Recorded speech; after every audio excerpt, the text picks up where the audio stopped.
Hey everybody, this is Death by D4, and welcome to the 5 worst non-damaging cantrips in Dungeons & Dragons 5th edition. There's a lot to go over, so be sure to subscribe and let's dive right on in. Starting off with number 5, we've got Resistance. As an action, you touch one willing creature and for up to 1 minute while you maintain concentration, they can add a d4 to any one saving throw that they make.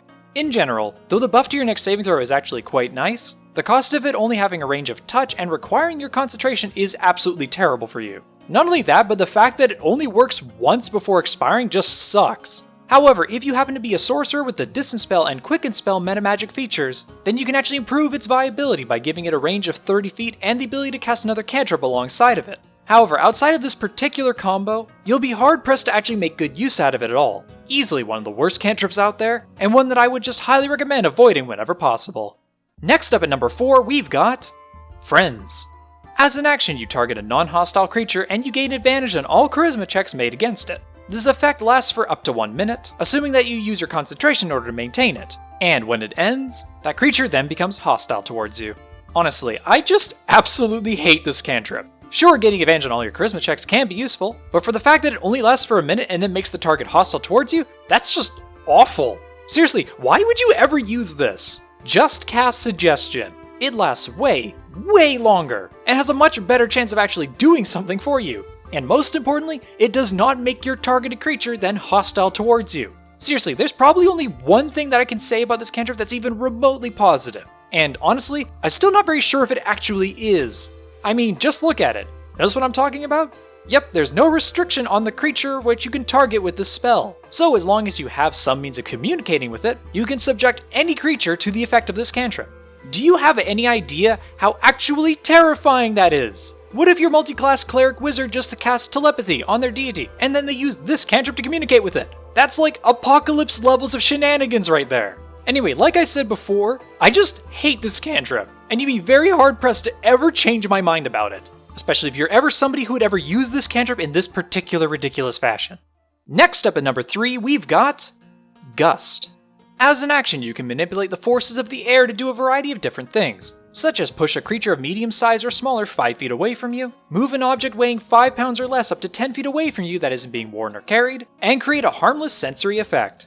In a sense, this cantrip is a lot like the trio of Druidcraft, Prestidigitation, and Thaumaturgy, all of which made it onto my top 5 list of best non-damaging cantrips. However, the reason why I think Gust is one of the worst is because of the fact that all of its effects are just terrible by comparison. Seriously, just take one of these 3 cantrips and then take Mage Hand and you basically got more versatility than Gust can ever offer you. Maybe if it had a further range than Mage Hand, then I could see it being somewhat kind of useful for you. But with it being no further than it, I just cannot wholeheartedly recommend it. Easily one of the weakest cantrips that I can think of, and one that's certainly more than deserving of this number 3 spot.